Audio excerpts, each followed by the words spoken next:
I wanted to react both personally and professionally on the allegation by Rigathi Gachagua that special branch tactics are being applied on him.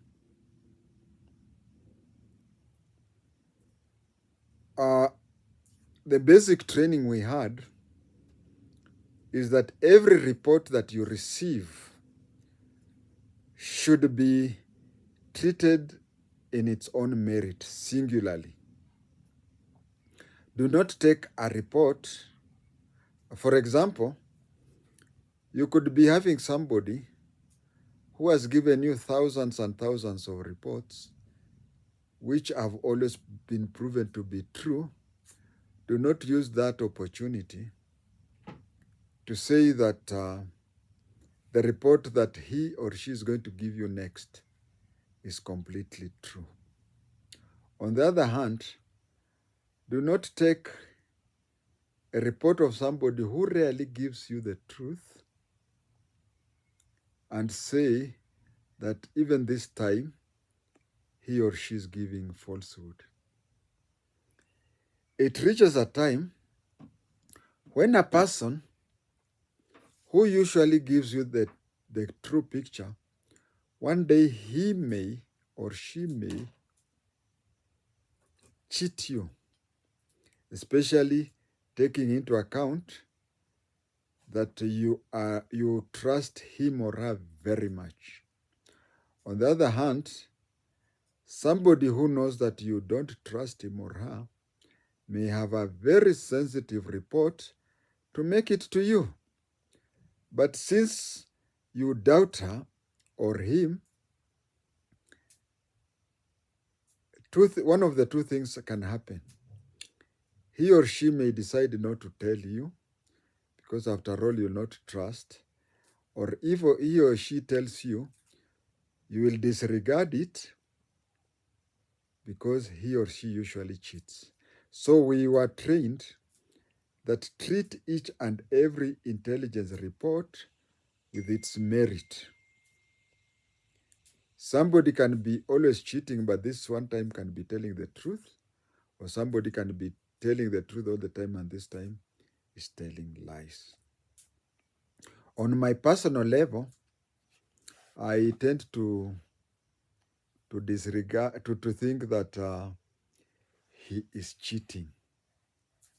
But another thing that we were taught in the School of Intelligence is that when you are asked to investigate anything,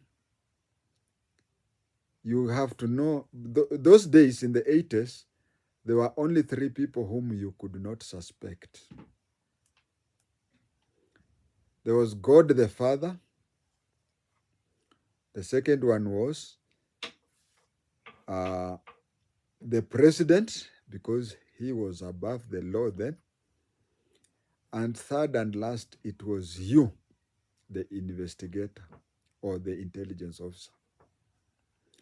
I want to say that with the 2010 Constitution, vindu vichenjanga.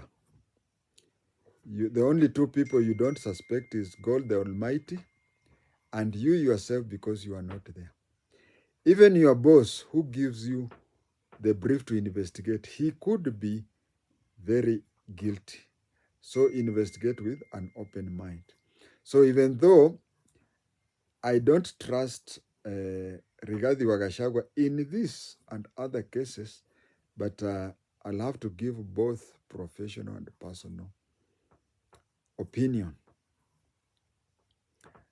And with the professional opinion is that I was not there. So I cannot make a fully determined determination one way or the other. But then, the examples that Rigathi Gachagua is giving, these examples are leaving a lot of questions in their wake. Gachagua is not just like any other person. Gachagua is a former DO He's a former member of the National Security Advisory Committee at that level, divisional level or sub-district level. So he has been trained, in the 80s, when the DOs were being trained, there was a syllabus, it reached a time where teachers from School of Intelligence would go there and spend some time sharing with them training that would make them fit well with the intelligence world, because they'll be chairing security matters at this divisional level, district level, and even the provincial level. So they had to do that. So such information coming from him has to be taken with that in mind. Another thing I'm trying to say is this. He is mentioning things which are photocopy of what I have mentioned before. He is mentioning things which I recorded with the Truth, Justice, and Reconciliation. He's mentioning things that I recorded with the Parliamentary Select Committee on the death of Robert Ouko. Let me give an example. He said, and even quoted and said that the current administration is using the Moi era system of surveillance. I tend to believe that even though I left the intelligence some time back, I tend to believe that their type of surveillance nowadays is more changed. He is talking of, and he even used the name special branch. These are the 1980s tactics and name. He said something. He said that there is a vehicle that parks outside his house without number plate. If you're doing surveillance on anybody, the last thing you would do is surveil him with a vehicle without number plates. It is quite possible that traffic police officers who are not in the picture may stop you. And surveillance people do not want to be stopped. Delaying him for 5 minutes, the target would have left and gone far away. So telling me that, or telling us that there was a vehicle without number plates, I on a personal level, I'm reluctant to accept that. Two, he says that there is a vehicle that was surveilling him, another vehicle that is, and he took down its number plate, and then he took down its number plate, and then when he checked with the registrar of the motor vehicles, the number plate belonged to a lorry. If you check my evidence to the TGRC, I have said that there was an incident where this incident, I want to tell you something that happened, and it is there in records. It has to do with the death of Dr. Frederick Simiyu Masinde. Don't confuse Frederick Simiyu Masinde with the Masinde Mudro. Frederick Simiyu Masinde was contesting for Mathare constituency, and there is an accident that happened just between Baptist Church and between the Baptist Church and between the Baptist Church and the city mortuary, and a vehicle took him to the hospital, but one of the people who were around at the hospital, they took him to the hospital and dropped him at the Kenyatta National Hospital at the accident and emergency section. But somebody was there. Those were days when we did not have CCTV. So, but somebody was there and saw them just dropping him there and running away, and somebody took the number plate. When Captain Masinde, a younger brother to the MP, and others plus me, we met at Kilimani police station. The number was given. The number plate was given. I was posing as I was pretending to be a journalist. So somebody came up with a number plate, and when somebody came up with a number plate, he said that that is the vehicle that dropped him at the hospital. When they checked, they found that that is a number plate of a tractor in Kitale. Those days, motorcycles, tractors, trailers, and whatever did not have a special number plate as it is today. So that one is very, very similar to what I had said. And during the Parliamentary Select Committee, I was being interviewed by KTN. Yeah, I was being interviewed by KTN concerning Fred Simiyu Masinde's death. And I talked off head. That is what the Almighty God and my mother, my late mother, bestowed on me, photographic mind. So I gave out a number plate of that vehicle, and over 30 years later, the number plate, it was found that I didn't cram the number plates in a right formation. Just like if the number is written 1, 2, 3, I wrote maybe something like 132 or something. But when it was checked with the government Hansard, it was that way. So it is what a coincidence that he is quoting something that I had extensively said. I would say that nowadays, allow me to tell you about the progression of surveillance as time goes on. In 1972, when the government wanted to be overthrown by Kina Gideon Mutiso from Yata, Professor Ouma Muga, people like Major General Jackson Ndolo. Is it? But Ndolo, no, I don't think it's Jackson, but Ndolo. They used to meet in a place. They used to meet in a place where the technology those days was different. That they had to remove the ceiling.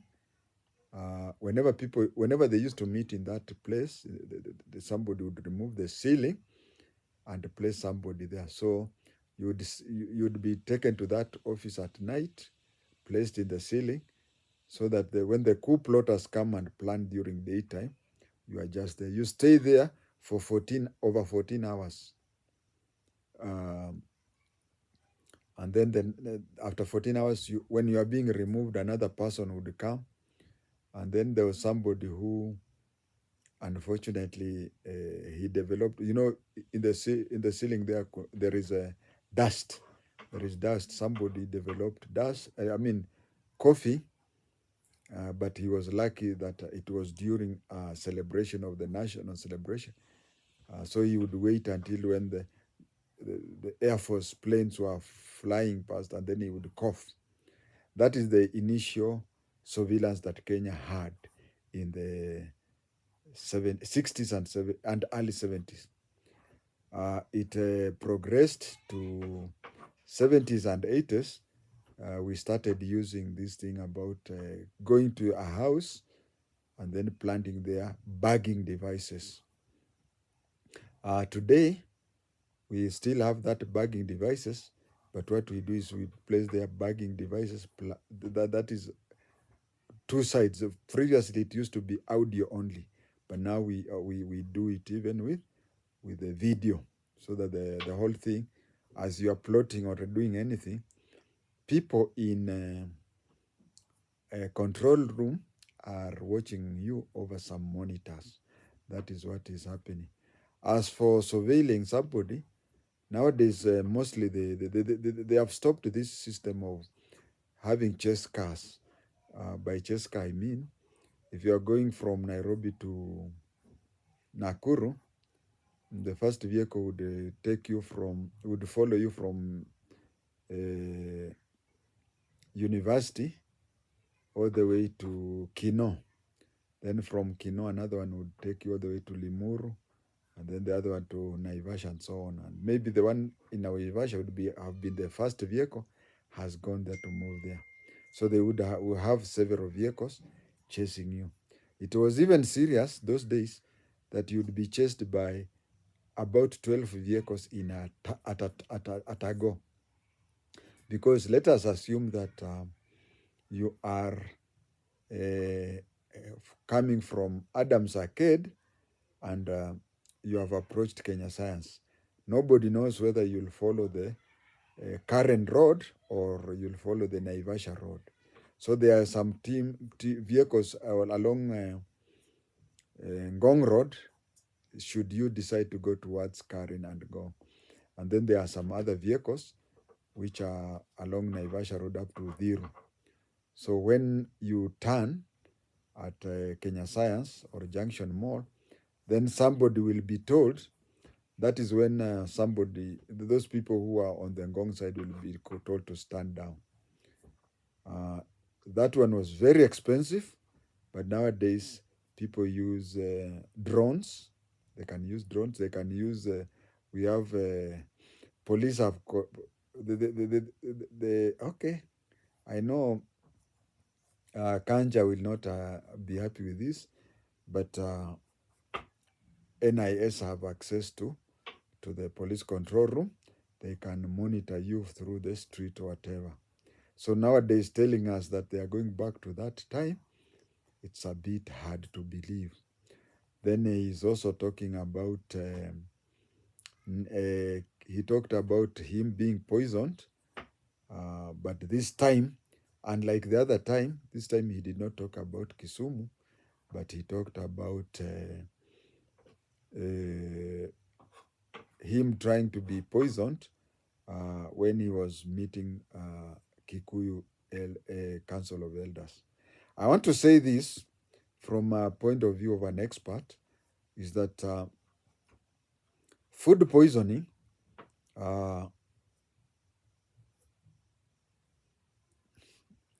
I remember when I talked about JM Karaoke, some people said you talk bad. But you see me, I'm talking from a professional side. I'm talking from a professional side, which means that you have to put emotions aside. Now, that is what I wanted to say, that from a very purely professional side, if you want to poison somebody, you don't poison him when he's meeting a lot of people. My professional opinion is that if I were to plan for somebody to be poisoned, I would not organize for poisoning in a gathering like that one of Kikuyu elders. You see, there are so many people who are eating, and somebody can even use a Biwot system. Biwot used to go and eat with other people. So do you poison all those people because you want to get one person? Usually poisoning, adding something on food is done in a situation where your food is prepared differently.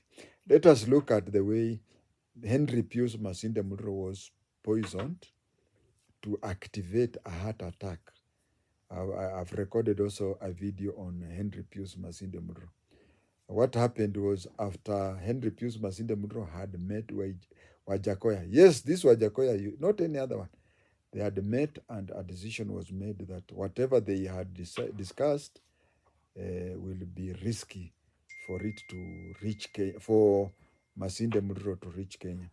And if he were to be killed in the US, no, in UK, I think it was in UK, if he was to be killed in UK, then the UK had sophisticated, UK had both sophisticated post-mortem materials, and two, even in Kenya, mortician did not like telling the truth, just the way that Johnson Kaviti said that Ouko shot himself then took a jerry can full of petrol and lit it to.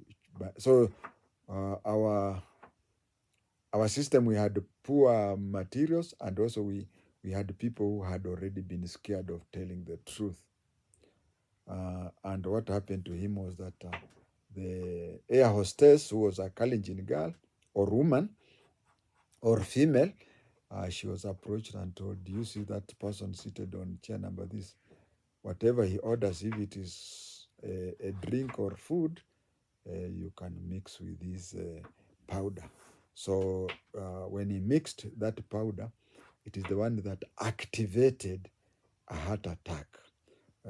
Heart attack. Is it what we call arrest? Cardiac arrest. Yeah. It whatever. So it was that way, and telling me today that someone would, we expect the NIS to be more cleverer than the intelligence, than the special branch. So telling me that there was a plan to wait for him, and when he had the Kikuyu Council of Elders and poisoning, rarely in the history of poisoning, food poisoning by state agents, rarely do they use opportunities. That was that. And then he had previously even said that in Kisumu, they tried to poison his food. I commented on it, but I have received further information which I want to update. What happened was that in Kisumu, you saw him when he was in Kisumu telling people, telling Kondele people, I nearly said Kodiaga, telling those Kisumu people that telling Kondele people that he was told by Uhuru Muigai Kenyatta that Raila is a good person. And he has been told by Ruto that Raila is a good person. Now, if the two presidents, both of them tell him that Raila is a good person, who am I to do that? That is what he was doing overtly. But what he was doing covertly is that, you see, just like the director of presidential, what is it, Hussein, the former Citizen fellow, he said that Rigathi Gachagua has his own full-fledged press team. Gachagua also had full-fledged security personnel. Now, I don't know why waliteleza hapa, but this is what happened in Kisumu, where first of all, when you occupy the presidential suite in a hotel, your security, that is if you're in the presidency, not just the presidency, we even have VIPs who come from out of the country. What happens is that area surrounding the presidential suite is swept clean. It is swept clean in the following way. It is swept clean that they try to look for any listening devices and any recording devices. Listening, video, audio, any recording, they try to look for it. And then they go to an extent that they plant the jamming things. They place their jamming things such that should you reach somewhere where you start record, you can be called by Gachagua to go to Kisumu Hotel, kumbe you have been bought, and then you go there with your phone and press the recording thing, and then you start recording whatever you discuss with him. So they have this jamming system that you may record, and when you try to play it back, you find that it is not playing whatever because they have jammed it. But they say that the Swahili say that when an ape is about to die, all trees are slippery. After even doing that, it just happened that the other side, now don't ask me which other side I'm talking about, had brought in more sophisticated items, whereby a former MP, I don't know whether that former MP is from Rift Valley or Central, who was not in good terms with the Ruto government, went and met him, and they went to the balcony, sat there, and discussed some very sensitive things. I think that explains to why I was saying that initially they wanted to scare him, but whatever was discussed was so sensitive that a decision was made to have him removed completely. I would say that perhaps whatever they were discussing was to talk about how to overthrow the government. Now, as far as food is concerned, in a presidential suit, the VIP usually comes with his or her cooking team and whatever. So it is just that anatupa vitu huku left and right blindly to show that something of that nature happened, but nothing of that nature happened, and the reality is that he's just groping around in the darkness. So from a very professional view is that I'd be shocked to hear that he is not being followed. And I want to put it in record that of the 5 presidents Kenya has, the only president I can say that he never minded about surveillance was one Emilio Mwai Kibaki.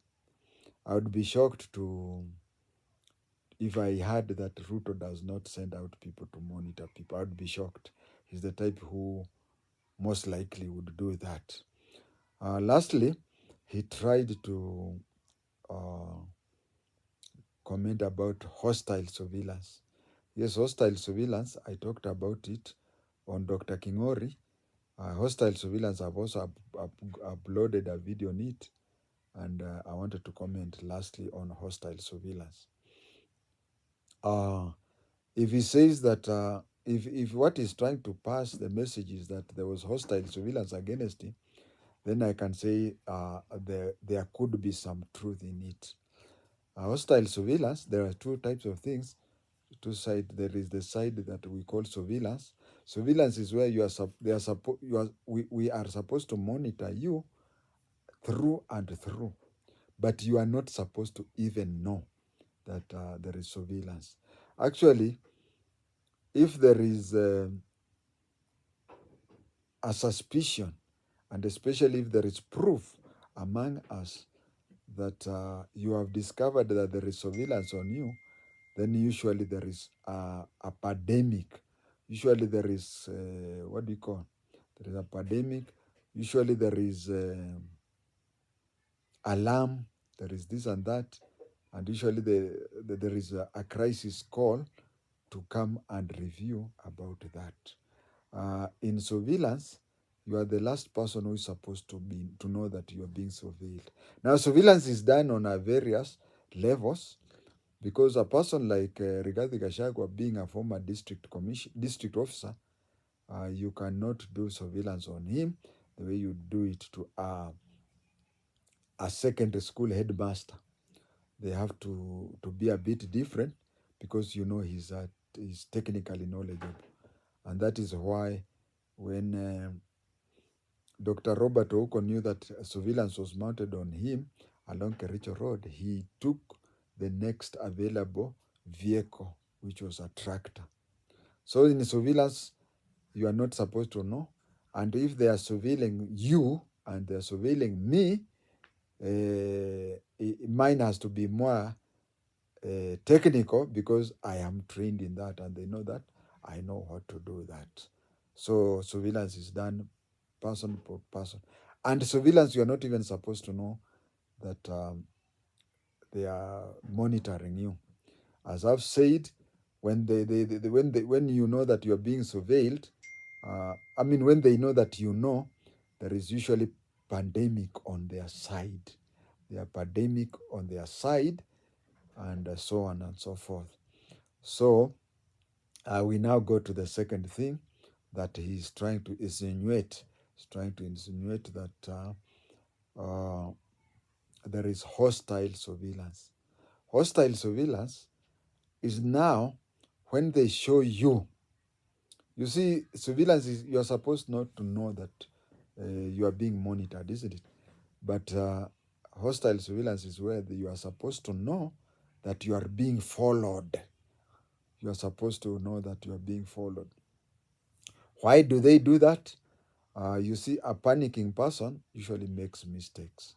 A panicking person makes mistake, like Father Kaiser, when he was shown hostile surveillance, he panicked and behaved in a irrational manner, so that when they killed him, it was easy to say that he is somebody with known to be moody.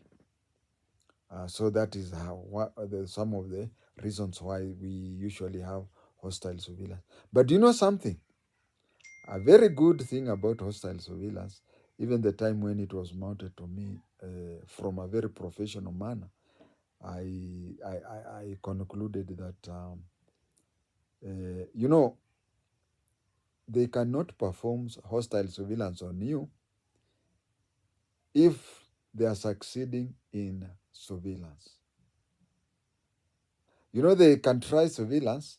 Okay, there are even occasions when they use hostile surveillance where they have decided to kitisha him mara moja tu, he will stop what he's doing. But 99% of what when they do hostile surveillance, it is usually that they have tried the normal surveillance and they are now irritating you. That is surveillance that is irritating, and they're telling you that Big Brother is watching you.